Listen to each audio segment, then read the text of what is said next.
Hello, guys. It's me. It's Oathwire, and we're back. Sorry for the delay in coming out here. We had some IT issues, i.e., I didn't have any IT.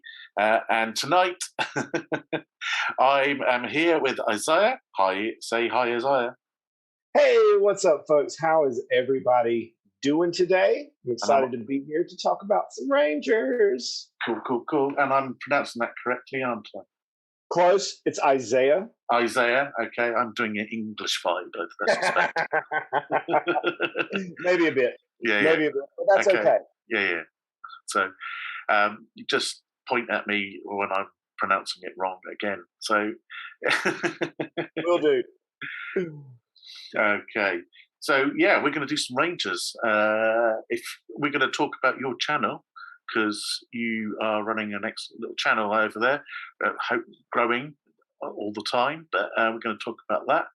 We're going to talk to you about what's going on new for you, and we're going to just go do the normal stuff that we do, get that back out to our beautiful listeners, and get back on this hobby horse. Ooh, see, look what I did there. Ooh, I see what you did there. Very clever girl. Okay, guys. So, what is new? What's new for you? So new for me. I'm fairly new to content creation, where I'm really trying to push out there. But I started in January, very beginning of the year, and things are going really, really, really well. I play a lot of games, and I still have a lot of rule books sitting around that I'm working my way through. But Rangers is one of the games that I found pretty early on. Actually, Rangers was a game that I had been just kind of sitting on for a while. And then finally got the stuff together for that first one, and then running. People really seemed to like it. So I keep doing it. Plus the fact that I enjoy the game a great deal. Also, my channel is called World of Wargaming.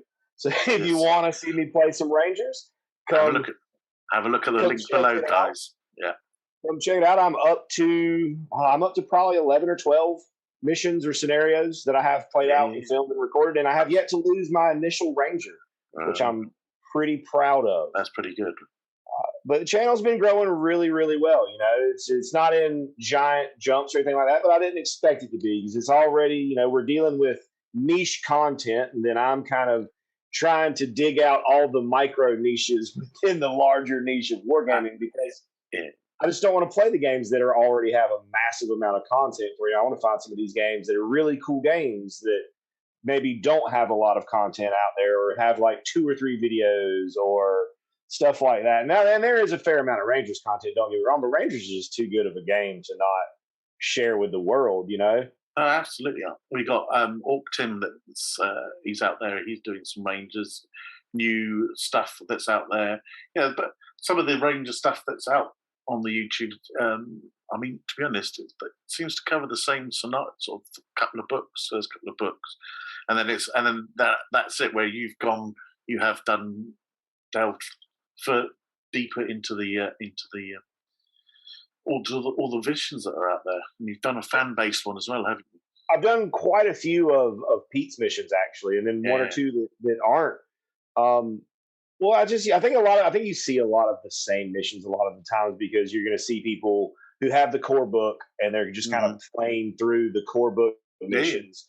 Which, if it's the old core book, I think that's the Tower, the Spiders, and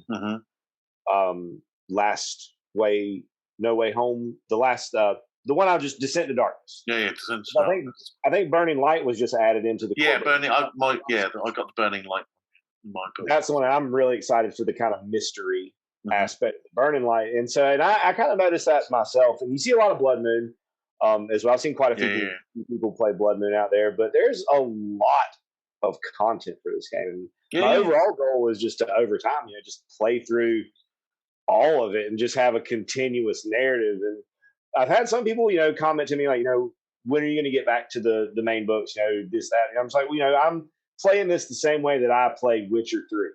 And it took me like 6 years to finish Witcher 3, because I want to do all the side quests. Absolutely. I want to do the side quests, and when I get to the boss fight, I'm not trying to go in there underprepared. I'm trying to go in there just jack cock diesel, ready to go get. And so that's what the side quests are for. Yeah. It also allows you to kind of piece together your own bit of narrative. And that's it, yeah. Of the main overarching. Yeah, because there's no sort of like narrative correct route, is there? No, so, like you have the main missions that Joe's written. That, that do follow a little, an overarching story of the Great War, I think. But even with the ones he writes, like someone like Blood Moon is 100% a side mission. Yeah. Incinerator, Incinerator is kind of a side mission. Yeah. I haven't played Ghost Stone yet, but I'm excited for that one. Yeah. I'm really excited to level up to the point where I can do Across the Wastes. Okay. The desert one is like, that's right now, because in my game, I see that as in-game content because it specifically says 10 or higher. So I'm saying, that's what I'm trying to get to. And you got the trilogy of the books as well there, so that's good. I'm looking forward to doing Temple of Madness. So. That one seems pretty gnarly. That one seems pretty. And I also really want to do the ones that he did for Blaster, the ones that bring in the Cthulhu mythos stuff, the Shadow Grave. Yeah. Like that stuff. I'm a sucker for the Elder Gods. Anything Cthulhu-esque, Yellow King, any of that stuff, I'm here for it. I want to be a part of it. I don't know if I want to do it with like my main man, or if I want to just got to do it as a side to play it and show off that content. Because some of the bad stuff that can happen to you is pretty freaking bad. Yeah. I mean, I played. With my friend James came down from Brighton, which for a UK person is a long drive. It's 2.5 hours. That's a long drive for UK person. That doesn't even get me out of the state, hardly. I know. I know about that. Don't worry about it. It's our mentality. The smaller you are, that's a long ways to play a game. Yeah. But he came down. We played 3 games. But we played Blood Moon to start our Rangers campaign that we're going to play. He's going to do anyway. And we were talking about exactly doing, because I've got loads of random Cthulhu stuff that gets put around into my games, because I just love me a bit of Cthulhu. And we said, there's no way we're going to you invest in a Ranger and then put them into the Cthulhu. It's just not happening, because that would, who wants it? He's going to go mad. I think that it would be sweet to work out, like put some of the, not necessarily play the actual mission that Joe wrote for it, but to incorporate those mechanics into a campaign from the beginning. Yeah. And maybe modify the monsters and stuff in some of the missions so that you get some of that completely. And then it's whatever. Like you're not going to, it's not like you've got this Ranger that because level 8 in Rangers is a fairly large amount of gameplay. Right. If you've made it that far, and I agree, but if you start with those mechanics in place, you might not have time to get attached, or you're dealing with these crazy things from the beginning. So it's not like you have to completely rework everything that you've done in the game thus far. I think that may be an interesting way to go about utilizing those rules. And there's always that option of just make a level 8 Ranger and have at it and see what happens. But that just feels like cheating to me. I think that could work. I'm just thinking, saying that, the other thing is you could take one of your companions off and make it a Ranger. Yeah, that's true. One of the ones you're not so keen on, and then sort of like, because if you're not attached to them, because obviously your ogre wouldn't want to be, you want to attach him off to go and get him slaughtered and go insane. But you could, I've got him in, will he go insane? Probably, but probably. But yeah, I like that. So you still get to play with the mechanics, but you don't have to lose one of your favorites. Yeah. I mean, it's just a thought. It's a thought. So no, I like that. That's clever, and I enjoy it. I may play around with that a little bit, but it definitely won't be my ogre. It definitely won't be. No. I love that model too much. I will protect him at all costs. Yeah. And then other than Rangers, you got some other. I'm almost to the point where I've got enough of the cyberpunk models painted to start playing through some of the cyberpunk rule sets that I have sitting on my bookshelf collecting dust for the channel. Okay. I'm especially excited about Chromehammer Ascension from Nordic Weasel. Okay, games. I know Nordic Weasel. Yeah. It's one of their games, and it's a solo cyber fantasy, so it's straight up Shadowrun. Low trolls and we're rabbit holing here away from Rangers, but I love Shadowrun. Oh God, yes. Why? People who tell you they don't like Shadowrun are not the kind of people you need to have in your life. It's 2022. We don't have time for that negativity. No. I had first and second edition. So that was a FASA game, right? FASA made Shadowrun. FASA was first edition. I had everything. When I played Shadowrun. Yeah, I had everything, mate. And then I got second edition, and I had everything for that. And then I sold everything. Those wine, women, and song, mate. And it's like, I'm never going to do that again, am I? I'm like, no. And I had the biggest bag, mate, massive bag of all this. I probably sold it for pennies. But anyway, probably. But yeah, that game that rule sets. Unfortunately, there is no print on demand copy of the rules. It's only a PDF. It's like $12. Okay, but it's pretty robust. Like it's a pretty deep campaign system because you're going against like 6 potential different mega corporations. Oh, nice. And you're randomizing the events and the jobs you get. And different jobs will affect your pursuit of or your tracking or whatever on different corporations. So it bounces around a lot, and that's. But I mean, I get to have a LOL troll, and you had me. I was, tell me I can have a big troll in a suit with a giant minigun. I'm in. I'm here for that. Yeah. Beyond that, I've got Reality's Edge from Joe McGuire. He did This Is Not a Test. He's one of the authors that's almost always in Blaster. Okay. He did the tank game that was in Blaster 4. I know which one. Yeah. And but it's not cyber fantasy. It's just straight up like 2077 style cyberpunk, like Cyberpunk Red style cyberpunk universe. Okay. And I got an interesting one called. It's got a different name now, but the version I have is called Hardwired, and it's cool because it's the only cyberpunk game, video game, RPG, whatever that I think I've ever seen where you are playing as CorpSec. Okay. Like you're not playing as one of the downtrodden street punks. You're trying to downtrod. You're trying to oppress some people. Most of the game is set up around doing like corporate espionage type missions. Okay. And I just thought it was neat that you're not, for once you're playing like the people who have all the money, all the best equipment, all the best cybernetics, all the best armory, and just that idea seemed cool. That game is by Patrick Todoroff, I think. But I think he might have something to do with some other games. I know that I've seen his name on other games. I just can't remember what the games are. But it was an older game. It was one they kind of gave away for free and then had to change the name. And now they sell it on War Game Vault under a different name that I cannot remember for the life of me. Got some Silver Bayonet stuff coming up for the channel. Getting ready to start filming on that. That County Road Z game is still an amazing amount of fun to play. The zombie rural American survival. Because I always say, in a city in a zombie apocalypse is not the place to be. No. Definitely not the place to be. No. Bad things are going to happen to you there. Yeah, definitely. And you're just kind of getting up. The channel, I've gotten my schedule to where I'm releasing about 3 pieces of content a week. And that's getting me where I'm having a good time. It doesn't feel like work because I'm just playing dice and having to be filming while I do it. And I'm not having to spend a big chunk of my weekends editing and doing other things because I was doing kind of Monday, Wednesday, Friday, Sunday. And Sunday was pretty much always my Rangers Day. And then it just got out of hand and it started to just not be fun. I was like, we'll just cut out Sunday and just do Monday, Wednesday, Friday. And it's been going really well. I don't have a schedule for what you might see on a Monday, Wednesday, or Friday. You just do stuff. I just do stuff, and then sometimes people like it, and sometimes they don't, and that's okay because either way, I'm having a good time doing it. And that's what matters. Enough people like it that I'm, growing really, really well. I'm really pleased with the growth, considering that I launched, January 1st. Like I'm happy with it. It can always be better, but I'm in no way complaining. And I've gotten a lot of, positive feedback. I haven't had to deal with too many nerdy, jerk nerds.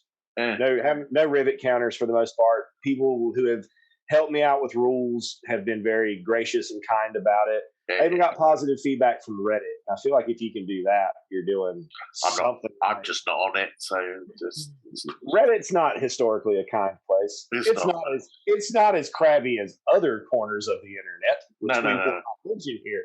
But it has its cantankerous old cusses for sure. Yeah. No, absolutely. I stick on a bit of Discord and in a few my Discord.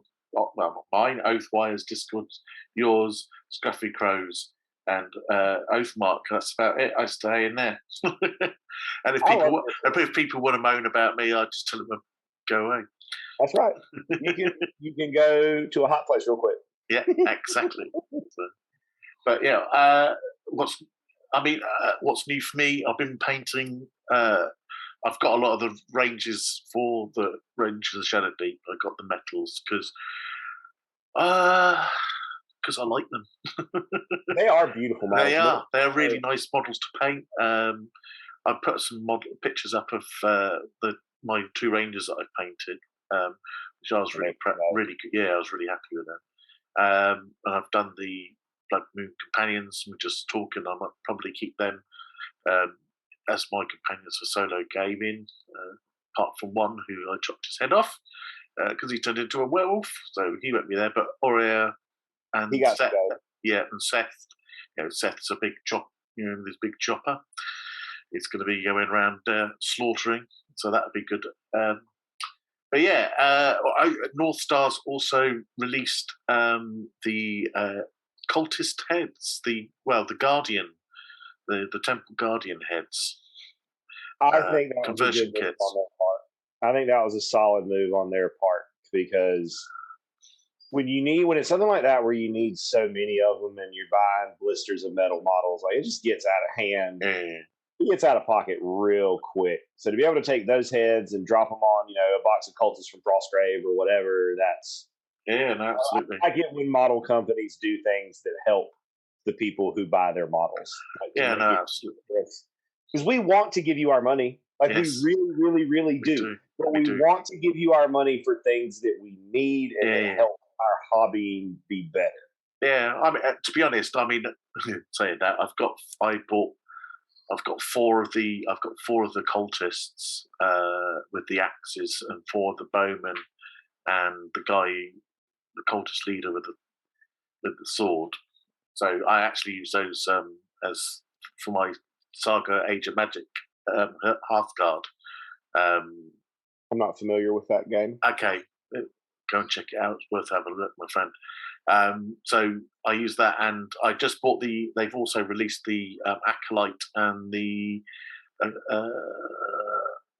other guy, the wizard. Yeah. I saw those. And they are straight out of the art. I'm showing my friend James, and we were looking at the models, and we opened the book, and the dungeon book, and we're like, "Yep, that is straight out of the book," and they're beautiful. And I love it. Yeah, I love that they do that. I love that there's that level of continuity and interconnectedness between the source material and the things that they make. Now, obviously, you can use whatever you want. It's that kind of game. The models that North Star makes for all of Joe's games, the Silver Bayonet models are incredible too. Yeah. They're just. They're just lovely models. I just got, I've got 4 big boxes of plastic of stuff. That's part of the problem when companies make beautiful models. That's like we need them all. Because people might not know. I've they won't have done, but I was unfortunate to lose my job a couple of weeks ago. It was very, very careless of me. I left it on the sofa and can't find it now. But so I've been busy painting, which has been the silver lining in that cloud. Let's just say that I've got a lot of painting done, so that's been a bonus. So that my pile is slowly decreased, and I got no money to buy anything else. So it has nowhere to go but down. Exactly. Well, that model, that act of creation, and that moment, and that joy of completion when the Yeah, models yeah, go, no, and you can like that stuff is wonders for just yeah, keeping your head on level. yeah, no, absolutely. It's just like I've been painting, just wrapping stuff and finished. Well, that's another one done. That's another one done. You know, some days I do 8 hours of painting. It's like I don't get to do that, so I'm going to take advantage of doing that. I'm obviously looking for a job as well. Oh yeah. If any of the fantastic listeners have got a job for me, do give me a shout. That's right. I don't know. Yeah, I stuck some stuff on eBay and try to sell that as well because I can paint it to a certain standard. I'm not a pro, excellente pro painter, but do it But all if you right. can So do it in a reasonable enough time frame, yeah, you yeah, can definitely get a markup yeah, on the box price or the yeah, model. yeah. I mean, And the I've Legion stuff you showed me painted was some. good. I painted some GW stuff. That's the first time I bought GW in about 1,000 years, and I whacked, got a load of red monster demony chaps, and actually they're really easy to paint. I mean, you could probably do a lot better job, but Well, for doing it quickly and earning some money, it can turn it yeah. around. Yeah, because you play Warcry, so I built a 1,000-point Warcry band out of a box of bits and pieces. If I can make some money out of it while I'm sitting here not doing anything, all the better. Absolutely. And if not, those GW demons are pretty good universal. Hey, here's the game. I need a demon. Boom, there's a model. I can, I might even get Warcry when I get a new job because I need something else to do. Yeah. I mean, Warcry is a fun game. I would personally, if you have an interest in it, I would hold off until after summer. Okay. Because they did announce that there's potential that it's the third year since Warcry came out. Right. So there's potential that there will be a new edition in the summer. So you don't want to buy in at the potential end of an edition. But the game is a lot of fun, and I don't think, considering that they pretty much modeled the new kill team off of Warcry, right. I don't think they would change the game that much. Okay. But it is a lot of fun. It's a just quick, fast, easy, bloody skirmish game. Chop, chop, chop. It's there are a lot of the small games that they make are pretty solid games because they don't have as much bloat and everything else. Too. Yeah. You cover some of that aeronautica you do on your channel. Yes, the airplane game is a lot of fun. But I'm also a sucker for movement-based games. Yeah. Boats, planes, cars, anything where the movement is the most important part of the game. I'm a sucker for it. Yeah.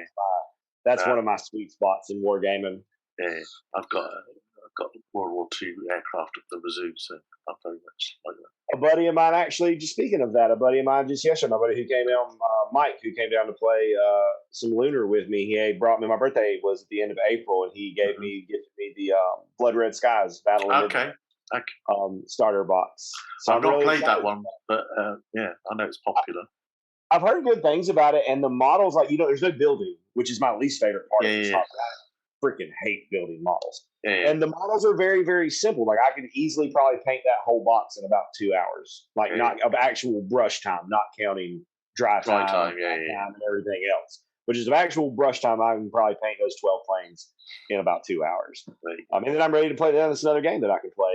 And that's, if you're not rolling dice, I just don't know what you're doing with your life. Absolutely. Right. I think we rabbit holed that quite extensively. Well, you told me I could have a tangent. Yeah. No. It's fine. I'm just going to move us back. So Rangers. Okay. Rangers, yes. What's new section? Okay. So we are going to cover Rangers today, our valuable listeners, and not every single game known to man. So obviously, you started your channel. You were pointed at me by one of my Patreons, actually, and has been a guest on this show, which is Dave Moffat out of Canada, and he pointed at me and said, "Matt, go and have a look at this guy. He's really good." So I did.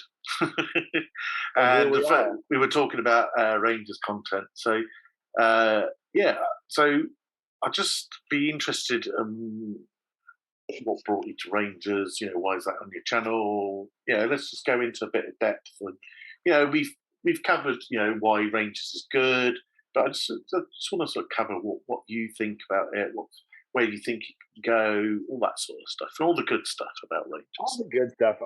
So I learned about Rangers.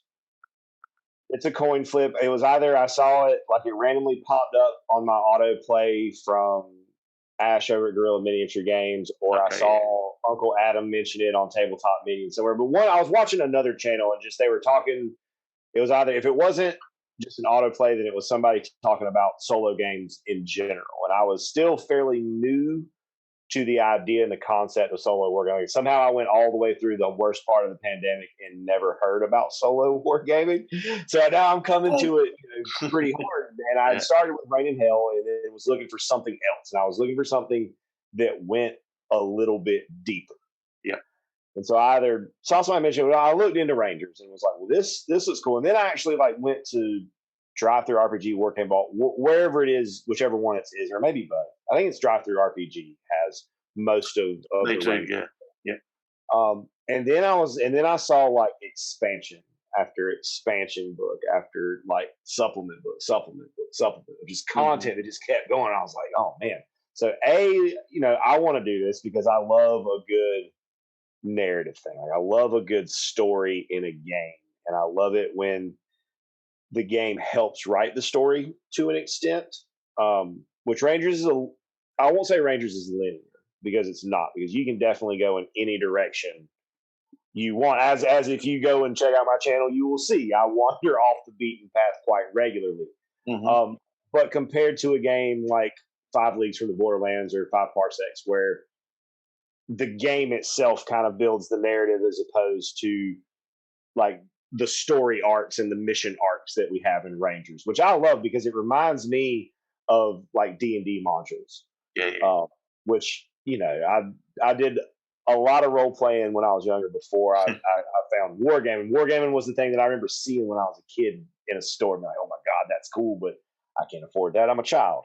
Yeah, and then I became a grown up and I got grown up money and I bought childish things. Yeah. And then you spent all your money on it. and then I spent all my money on it. So then I bought the book and I sat on the book for maybe a month or two and just kind of read through it. Just like you do when you get a new rule book. Like I'm just reading through this, I'm highlighting stuff, I'm putting little tabbies in it. And I started working through the checklist of, I need these models, these models, these models. And when I started off, and I still do use the regular mats, but then I got into this also means that I have the opportunity to make some really cool terrain that I can use for it to make it, a more immersive board. And Rangers is a game that without the channel, I don't know. I would still probably play it, I'm certain, because it's awesome, but I don't know that I would play it. I don't know that I would be as far into it and as deep into it as I am, because when I made the channel, part of the reason that I made the channel was to help keep, hobby goals on track. Because if I need something done to make a piece of content with, it keeps me at the painting table. It keeps me at the craft table for making terrain. And Rangers has been really, really good for that. There's always, and plus, then you get to, it opens up, you got all these other random opportunities that you have to just go out and look for cool models. Stuff that you don't need, 30 of this thing. I just need one or two really cool ones, like trolls or the burrowing worms and stuff like that. And then over time, you end up just kind of fleshing out this massive collection of fantasy models that then, and I'm getting to this point now a little bit with fantasy games where you don't have to look for models. You have to look for rule sets that fit the models. Yeah. Rangers is a great way to kind of break into a wider range of games, I think. Now, if you're someone out there who already has a massive collection of models that you've collected over years of D&D or war games or whatever, then Rangers is just it's like a no-brainer, and it's anytime I talk about Rangers with somebody, I tell them, it's like D&D, but without the role playing. It's just kind of the combat side of D&D. And I like rolling D20s. They're not my favorite dice to roll. D12s are my favorite dice to roll. D12s, okay. D12s are my favorite dice to roll. We will rabbit hole that in a minute, but carry on. Okay.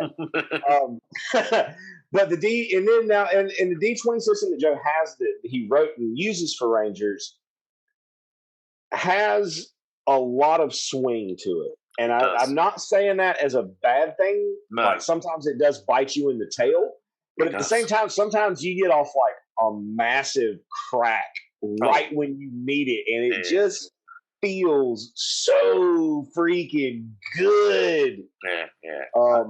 Absolutely. And I love the potential that Rangers has to just be an infinite universe. Like, even if Joe were to never write another mission, which God willing that doesn't happen, there's a lot of good fan creators that are creating content for it, and that's some awesome stuff on there. Yeah, just great stuff out there. It's just it's kind of just a perpetual game, and I like that. I was always a sucker for MMOs and long RPGs. I like a game or having a game on the shelf that I can really commit to and sink my teeth into and become invested in these little toy soldiers that I've given names. And by this point, fairly elaborate backstories for some of them. Now, of course, no one knows the backstories but me, but I'm the only person who needs to know.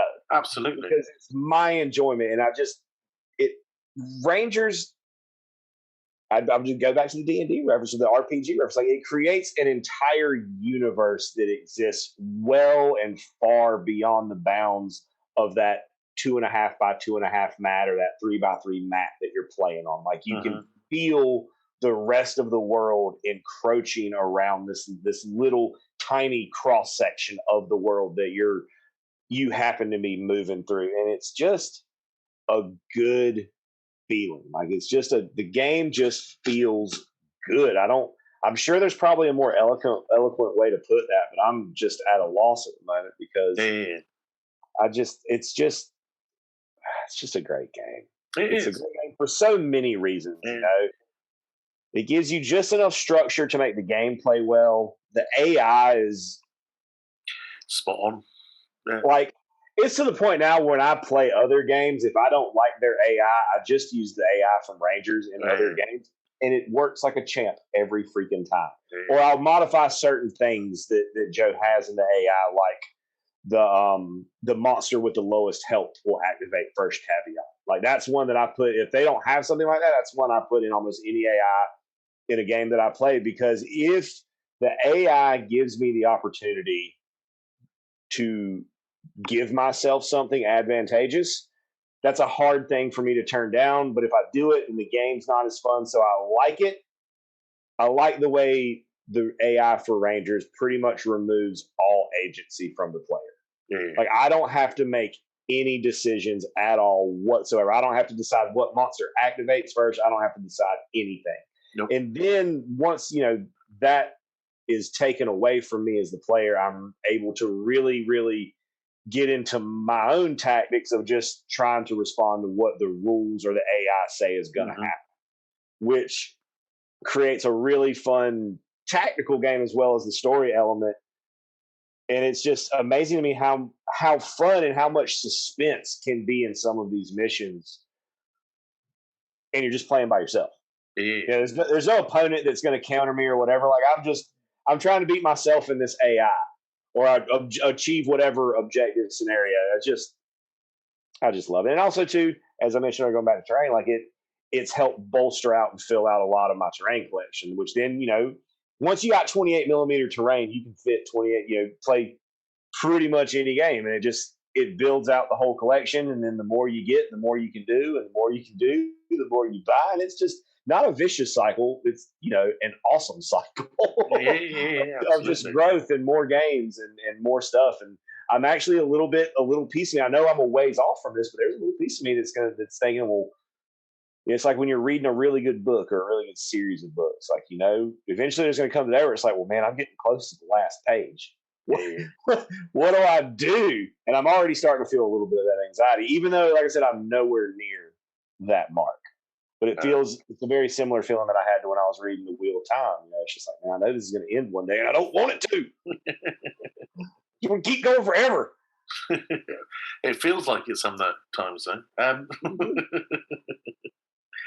Yeah, no, absolutely. I mean, I like. I mean, from my point of view, I got into it because it's you're collaborative as well, and I really enjoyed that. I've always played super competitive games on a tabletop, and the only time I collaborated was when I was playing role playing games in D&D, because that's the that's what you did.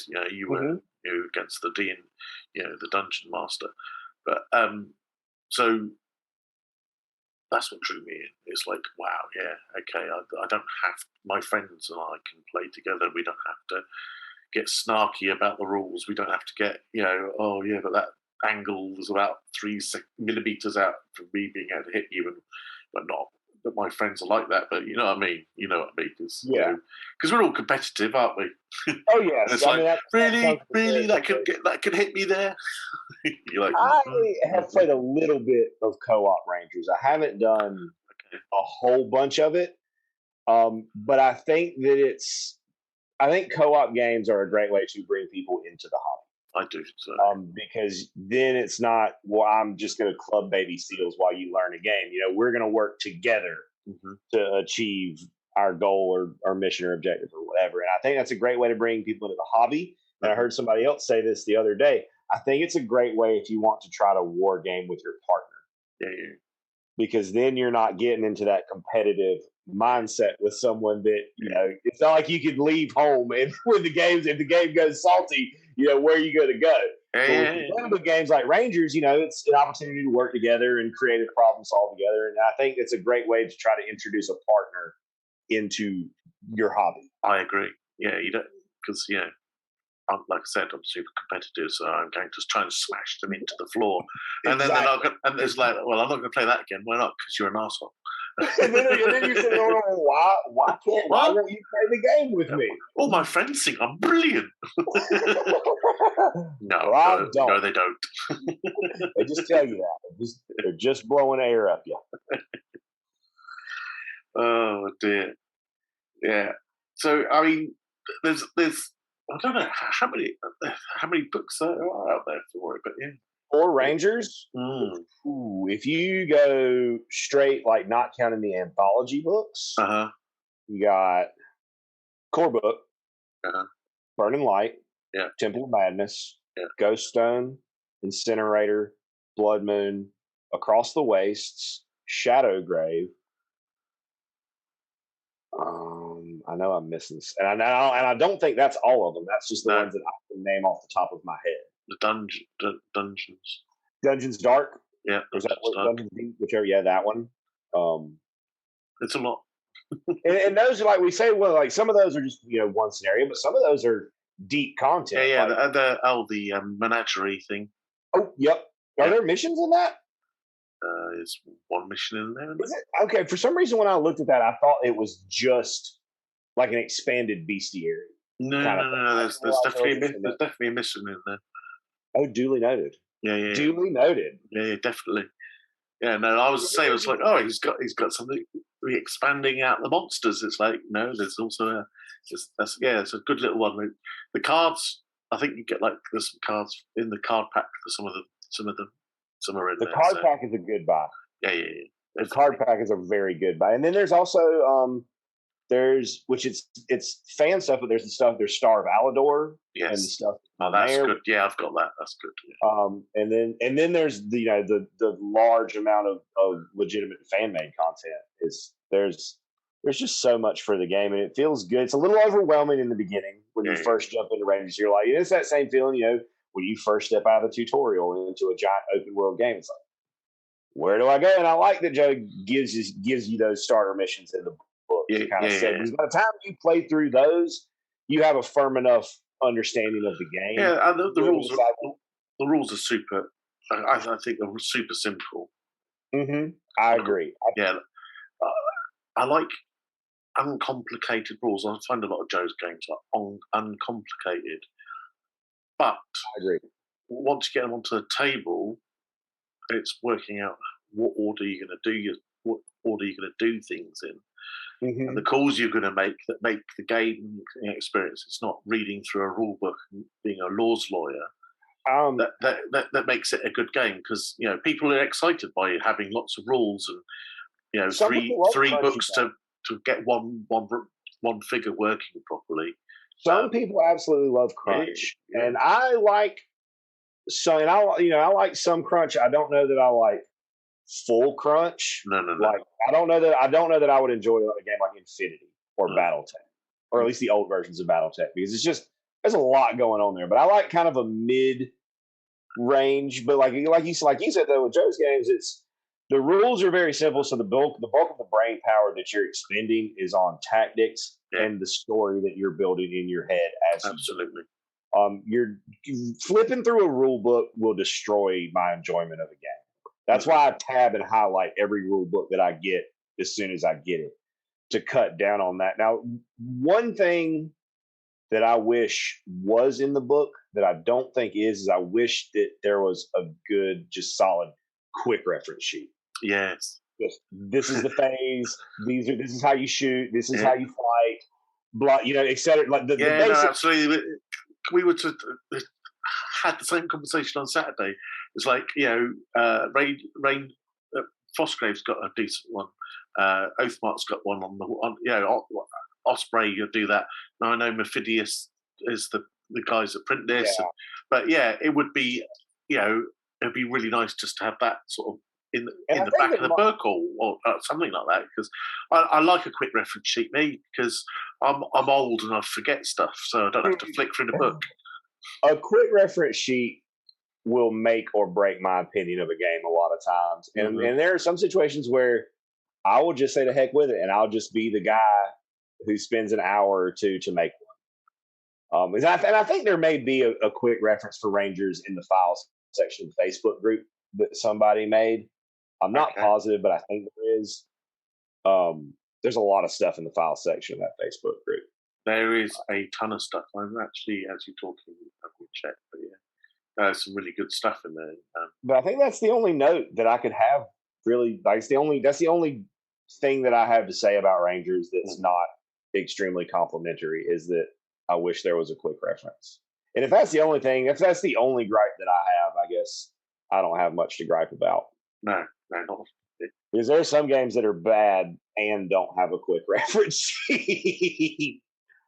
Yeah. There's plenty of out there.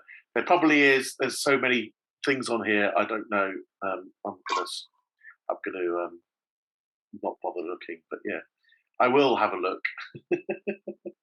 There is a suggested order of play on here, apparently. So that's interesting.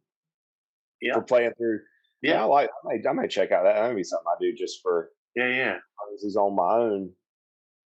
Yeah, absolutely. Kind of like watching all the MCU movies in order of chronological of release.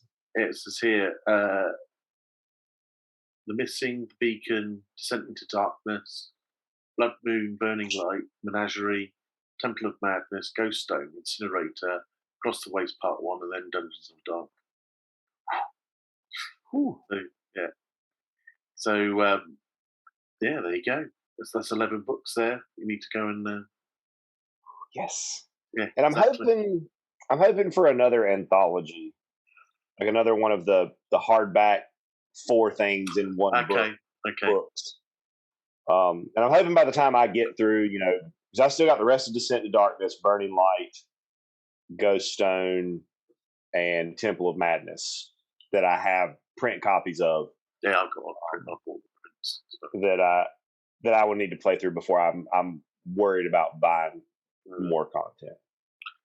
But I'm hoping that by the time I'm ready to buy more, there will be a new anthology. You could always write something. That's what I'm doing. I know. Me and Robert off of the Discord guests on here, we have got Vision 1 and 2 done of our the Heart of Darkness themed scenario pack done. Actually, we just need to get it released. I need to. Well, I'm speaking to him tomorrow, so we'll get that sorted out. But that's. Luckily, that wasn't on the work computer. Luckily that wasn't. Yes, I would have cried. Luckily That was. that you Yes, had. I would have very much cried. Luckily I've had other people say stuff to me, like comment, well, why don't you write? I'm just like, man, because I'm not a writer. I'm a painter. I'm a draftsman. I'm a visual artist. Okay. I'm not a writer. Like, I think that I probably could do it. Like, I don't doubt myself, but I think that it would take me a lot more brain power and work to make a mediocre mission than someone who is actually a skilled writer or who has the skill set that is more catered to doing that stuff with things. But I'll play the missions. Yeah. I'll play test them. I'll play them. Well, we'll get you to we'll get them over to you, and you can play test them. Oh yes, absolutely, I will. Yeah, and absolutely, love to. I am writing another. I've got another one. I've got the outline written. I watched Seven Samurais to write my outline. So I'll leave that there. I've seen a few people who have done like samurai themed Rangers parties. It's not really. It's not. You don't have to be a. It's not. It's It's like here's Seven Samurais. Here's the Magnificent Seven. Here's this. Here's that. Here's this film. It was like here's Seven Samurais. I want to do this as Rangers in Alador, but not with samurais, but with Rangers. So it's going to be that peasants. Yeah. If you've seen the film, or if you haven't, and you've got spare 4 hours, go and watch it. Because why haven't you watched it first? What are you doing with your life? Yeah, hello. But if you have, you already kind of know the outline. I've sort of, we've got the. I'm just trying to spice it up a bit. Bandits, are going to be. Yeah. I've got an idea who the bandits are going to be, and then make it fit the world. Pardon? Make that story fit into the world. Yeah, absolutely, yeah. And so you're going to have the water mill as a defense of the village, a raid into the bandits camp, all that sort of stuff. So there's going to be some caves in there and sort of grand finale chopping of and mass slaughter. That's the one I'm not sure. I think I'm going to have to break the battle for the village down into 2 or 3 different scenarios. Hey, I think I'm a firm believer of the more scenarios in a mission pack, the better, because more scenarios means your story is going deeper. Yeah. And I was thinking you could do so you play scenario 1, 2, 3 in the village, and that then combines back into another 1 or 2 in the middle. It's like the finale. Who's left out of those 3 can sort of fall back. So you've got some you've got the 7 samurai. So you're going to have companions that are already generated. If you know the story, you already know the guys that are going to be there. So and then because Rangers doesn't lend itself to a mass combat game, and that's not what we're looking for either. Yeah. So I just thought if you break those up into 3 or 4 different battles, smaller missions, and still be able to go and find, we're talking, we've still got to go and find some tokens. Where's the thing? Yeah, there's a thing. We need to go. We need to go and find this thing because it pulls that thing and it does that thing. So there's kind of a larger puzzle element. Yeah. So, but yes, so I've got the outline. That's all so far. That's where we start. That's where it all begins. Yes. You start with outlines. I start with armatures. Exactly. It's got to start somewhere. Yes. But yeah, so no, it's exciting. I'm glad you've come on. We have recorded this episode before, and it was lost in the universe of the cloud somewhere. It's just I haven't got access to that bit of the cloud anymore. We just got to wait on it to rain, I guess. Yeah, exactly. Exactly. So I really appreciate you coming back on and recording this episode. Thrilled to be here. Yeah, no, I'm really grateful. And I will get you back on. We will do, next time we get you on, we'll do some reviews of some of the online Facebook missions there. Yes, please. Absolutely. And I'll get you the copy of Mission 1 and 2. You can sit there and pick some holes in that. We can Also, get some, yes, please. yeah. I'll get you them. I've got them. So I'll ping them over to you. And that's it. So thank you, listeners. And if you've got anything else to say, my friend? Check out World of Wargaming. Come hang out with me, roll some dice with me. If you feel up for it, come sub to the Patreon. But either way, thanks for listening to us talk today. Absolutely. And I will say good night, good morning, or good afternoon, wherever you are in the world. This is Oathwire signing out.